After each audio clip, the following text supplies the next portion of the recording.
What's up, everyone? I am really excited to share with you how I've been able to not pay rent in 7 years. Let me take you guys through a little timeline and how I was able to accomplish this, and then maybe you can be able to apply this in some areas of your life.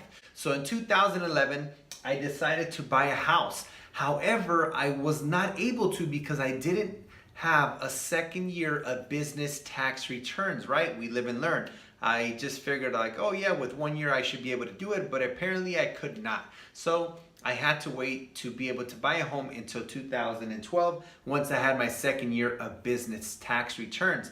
But let me take you back to 2011. What I ended up doing is I bought all the furniture, everything I was gonna need for my house, and utilize it in the 3-bedroom apartment that I began to rent. Now, so I found this great 3-bedroom apartment. It was $1,500 a month. And of course, I didn't need 3 rooms, so I decided to, create some leverage and rent out the other 2 bedrooms. So I just pretty much cut it down the middle. Each person paid $500. That kept it, very simple.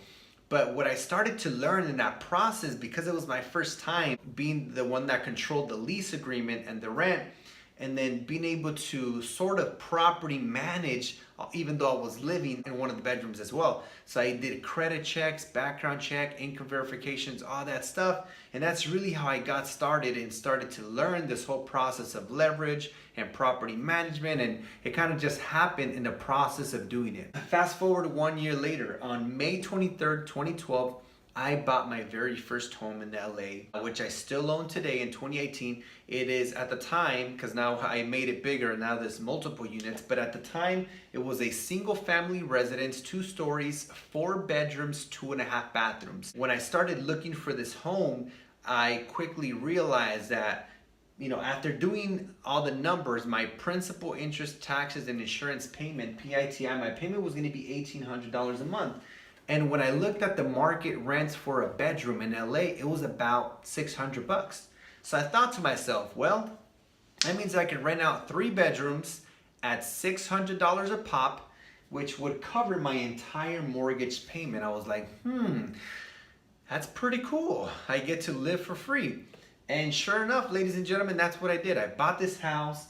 I got it at the time for $240,000. I did a FHA 3.5% down, paid, I believe it was $8,200. Even though it was a great year to buy, surprisingly, not a lot of people were actually buying real estate because basically a high unemployment rate. The economy was down, which is why real estate was down. So there wasn't as many buyers. So I was surprised to know that I was the only one bidding on this house and nobody else was. But anyways, it worked out to my advantage. It was perfect timing. They say good luck is when preparation meets opportunity. My total mortgage payment, principal, interest, tax, and insurance was $1,800. All I had to do was put $8,200 out of pocket for the 3.5% down payment. The closing costs, I was able to negotiate for the seller to pay them, which another 2%, it would have been like $4,000 or $5,000.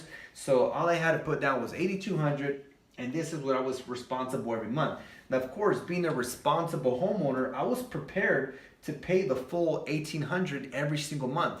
So what I did is I rented the 3 bedrooms, $600 a pop, and I began to pretty much make it a wash. I didn't have to pay anything out of pocket. Without the philosophies that I've learned from like Rich Dad, Poor Dad, and Robert Kiyosaki and all these real estate investors and entrepreneurs about creating leverage and creating long-term wealth, I probably would have just spent that money or maybe bought a new car or bought some other liabilities or a boat. But instead, I wanted to create long-term wealth. So I started to save that $1,800. So again, those 3 rooms would pay for everything, but I was prepared to pay for it myself in the event that I had to. So again, what I started doing is I started saving all that money every single month. After 12 months, I had saved $21,600. After 2 years, I saved $43,200 from what I would have normally paid myself. Now, what do you guys think I did? Do you guys think I went out and bought a brand new car? Maybe a BMW, a Mercedes-Benz? Or do you think I built a second house in the back of my house? Well, of course, got permits and everything through the LADBS, Department of Building and Safety, and built a studio, like a back house. So now there's basically 2 units. Now, that studio cost me about $30,000 with material, labor, permits, and everything, right? And then I began to rent that studio out for $1,000 a month. So think of it like this, right? So I got $1,000 a month that I'm generating, which is basically 12,000, excuse my chicken scratch here, per year, and you divide it by my initial investment of 30K, 40% return on investment. That means that in the first year, I got 40% of my money back.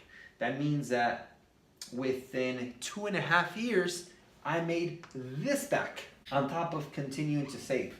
This is how I've been able to basically live rent-free for all these years. That's the unfortunate part, is that these things are not taught in school. Most of us, that's why nowadays the middle class is continuing to shrink because of 2 things, taxes and inflation, right? But again, more importantly, because of our lack of financial philosophies that we just don't learn them in school, so we can't really blame anybody. We can only really learn from our parents or in school or the people that we surround ourselves with. But if you're like me, where my parents didn't go to school at all because they had to work, in the desert with their parents, then of course, how could they teach me about finances, about investments, about leverage, about long-term wealth if they never learned it themselves, right? So I can't blame anybody except myself for not going out there and learning it myself.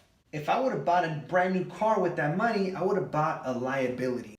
But because of reading, again, books like Rich Dad, Poor Dad, which I highly recommend, by the way, I'll write it in a second, I was able to basically create long-term wealth and continue to leverage. Just as a recap, 2011, I got that 3-bedroom, kind of learned a little bit about property management. 2012, I bought my first home for $240 grand, and my principal, interest, taxes, insurance payment was $1,800, which there was 4 bedrooms. I lived in the master, and I rented 3 bedrooms at $600, so I pretty much broke even. And again, I was prepared to pay all that money in myself, so I just began to save it since I didn't have to. And after 2 years, I had saved $43,200, which then after 2 years of owning that property in 2014, I built a studio and then started renting that studio for $1,000 a month. And you can see how I just began to continue to do that. And now I own multiple residential properties, and I'm able to get paid while I sleep. So that's pretty much it, guys. I hope you guys enjoyed this video. Oh, by the way, Rich Dad, Poor Dad. There you go, guys. Thank you very much for watching this video. I hope you guys enjoyed it. Go ahead and subscribe to my channel. Subscribe so you can be the first to be notified for any next videos I have coming up. Have a great day.